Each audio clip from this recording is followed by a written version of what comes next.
Hello,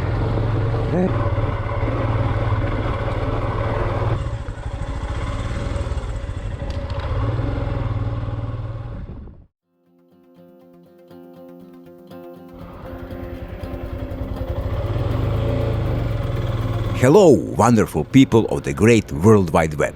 Welcome to another episode. And no, we are definitely not in Morocco anymore.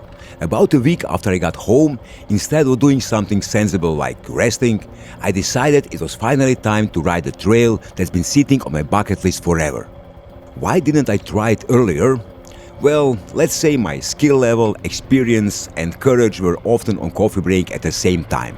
But eventually I thought, okay, let's see what happens. Famous last words. So here we are, taking on the 15-kilometer climb up Lička Plješivica, all the way to its peak, Gola Plješivica, which literally means naked Plješivica. And no, it's the mountain that's naked. I keep my gear on, don't worry. Join me on this ride, and let's enjoy the payoff waiting at the top. A view that's easily worth every bump, rock, and questionable life decision along the way. Let's find out together what's next. It was one of those perfect October Saturdays, sunny and surprisingly warm for this time of year. Just like in Morocco, where September was hotter than average, Europe got the same deal. An unusually warm September, and that warmth followed us straight into October. So I figured, why waste it? I decided to make the most of it and finally ride the Lička Plješivica mountain trail. And you won't believe this, for once, I actually started the ride almost exactly at the time I planned the day before. A rare moment of personal growth. The beginning of the trail is about 150 kilometers from my hometown, and the ride there was a really pleasant morning warm-up. Tourist season in Croatia was already over, so the roads were almost empty. Just me, the bike, and way too much time to think. And then I arrived at the start of the trail. Right next to the D1 main road I ridden past countless times on my way to and from the Croatian Adriatic coast. Funny how something can be right there for years and you still keep passing it by. Lička Plješivica is a long mountain range in Croatia with a smaller section forming the border with Bosnia and Herzegovina. And that's the part I'm riding in this video. The range stretches in northwest-southeast direction, from the area around the Plitvice lakes all the way toward the Zrmanja river, naturally separating Lika from the Pony region. The highest peak of the range is Ozeblin, at 1,657 meters above the sea level. The peak I'm riding toward is Gola Plješivica, just a few meters lower at 1,646 meters above sea level. And the name fits perfectly. Up there you're above the tree line, so the summit looks completely bare or naked. From the top, Korenica lies below the Croatian side and Bihać on the Bosnian side, putting you right between two countries. Although the peaks are rocky and exposed, most of Lička Plješivica is actually covered in dense forest. Down below is all deep woods and shade, while up top everything opens into stone, wind and wide views. The mountain belongs to the Dinaric system, which explains its rough terrain and dramatic landscape. And this place carries a lot of history. Back in the 16th century, Lička Plješivica was known as the Devil's Garden. During the wars with the Ottoman Empire, it served as a natural border between occupied lands in the east and the free Croatian territories. Croatian soldiers used those peaks, passes, and narrow notches to defend what remained free, turning this wild mountain into a natural fortress. Standing here today, it's hard not to feel that history under your boots, and lots of respect for the people who once defended it. As I mentioned earlier, the trail to the top is about 15 kilometers long, almost all of it uphill with only few short sections where the road flattens out or even dips slightly. And honestly, it's a challenging ride, at least it was for me at the time. The surface is mostly made out of big loose stones, and to make things even more interesting, fallen leaves covered a lot of the trail. That meant the ground underneath was basically a mystery, and usually a slippery one. I had one simple goal: ride all the way up without letting the rear wheel lose traction.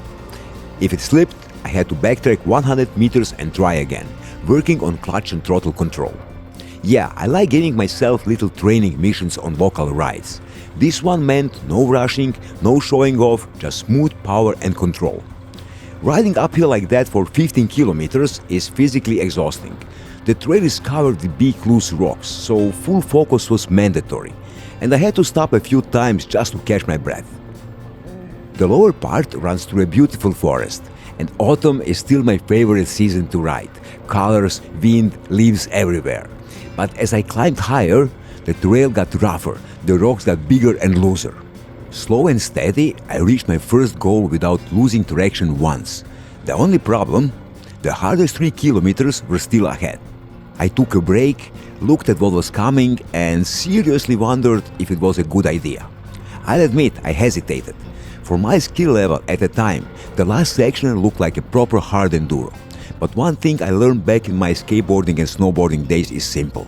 No pain, no gain. You don't get better by riding only what feels comfortable. You have to challenge yourself, mentally and physically. Sure, I know there are riders out there who could ride this one-handed while eating pizza and drinking beer. I'm not one of those riders, and I'm fully aware of my limits. But up to that point, everything had gone smoothly. No mistakes, good control, confidence was high. So I thought, screw it, I got this, I'm unstoppable. And here we go again. Same goal as before. Ride this steep, rocky section with patches of loose stones slowly and smoothly, without letting the rear wheel lose traction.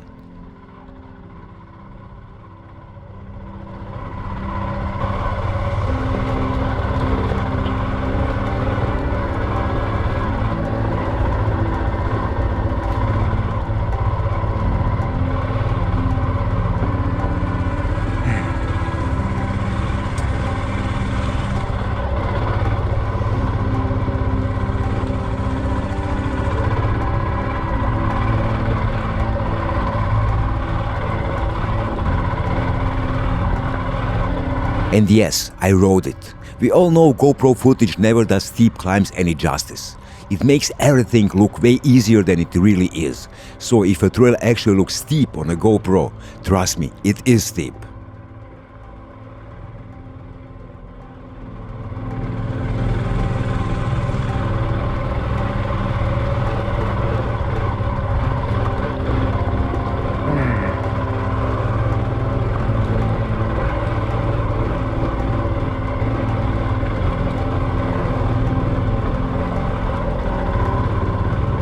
And that drop on the side, yeah, not exactly relaxing. I wasn't planning on an unimproved border crossing into Bosnia, especially not head first.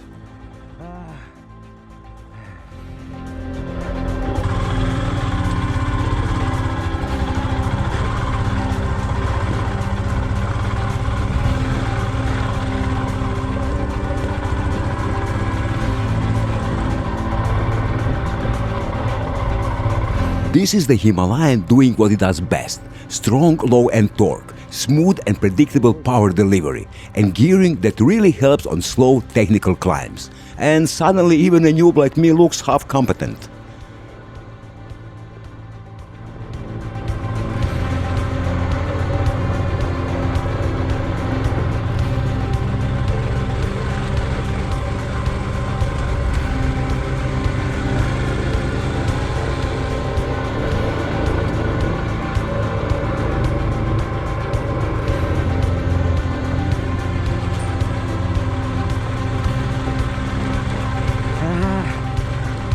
As hard as it was, with every meter I climbed higher, the reward was getting closer. The view kept opening up, becoming more and more impressive.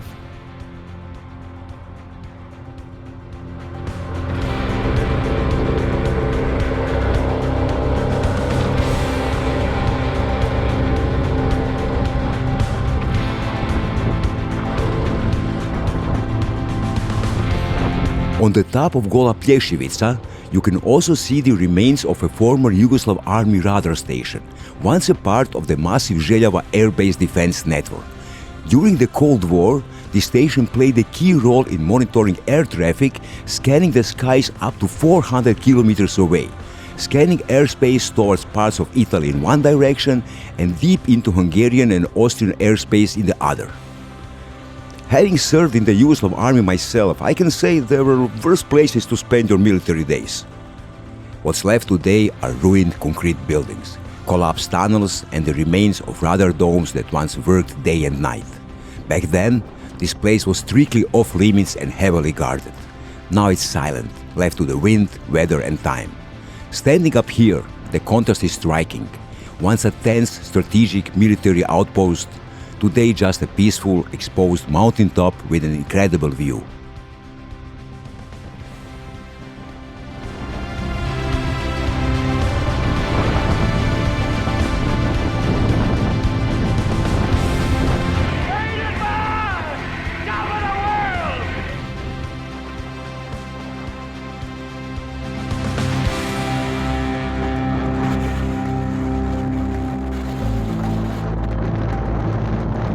And wow, just wow, the view is incredible. See for yourself and tell me in the comments, was the aching legs and fighting my fear worth it?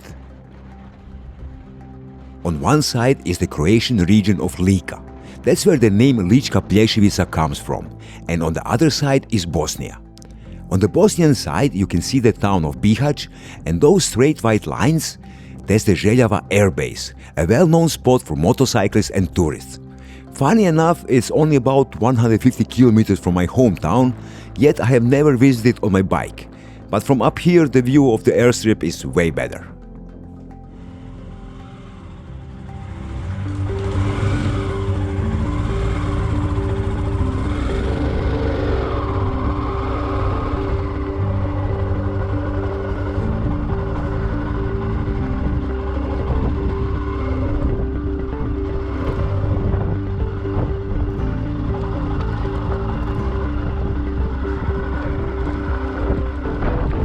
It was time to head back down. And back then, downhill riding was something I struggled with. Looking down the trail felt even scarier than looking up.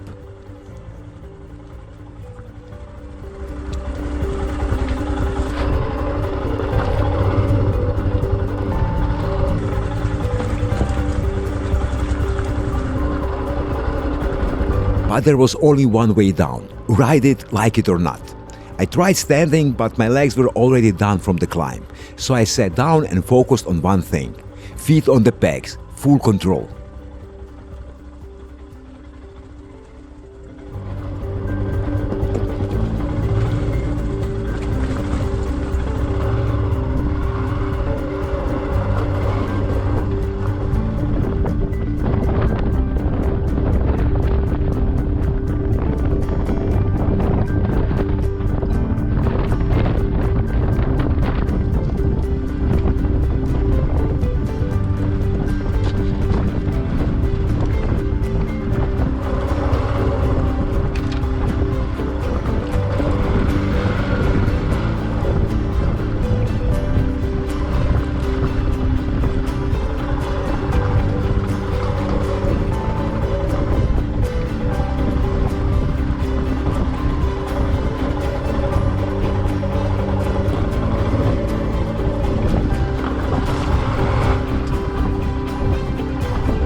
The descent went smoothly, a few small slips, nothing dramatic.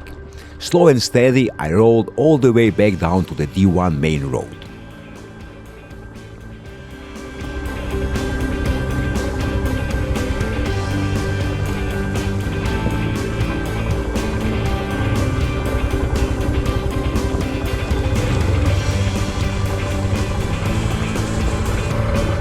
And that's it, Gola Plješivica experienced. But it's not about reaching the top, it's about the ride, the views, and discovering places most people never see. Rides like this remind me why I keep choosing the rough trails over the easy roads.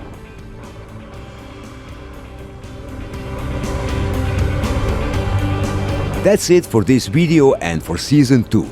Like, subscribe, and I'll see you in Season 3. Ride safe and keep exploring!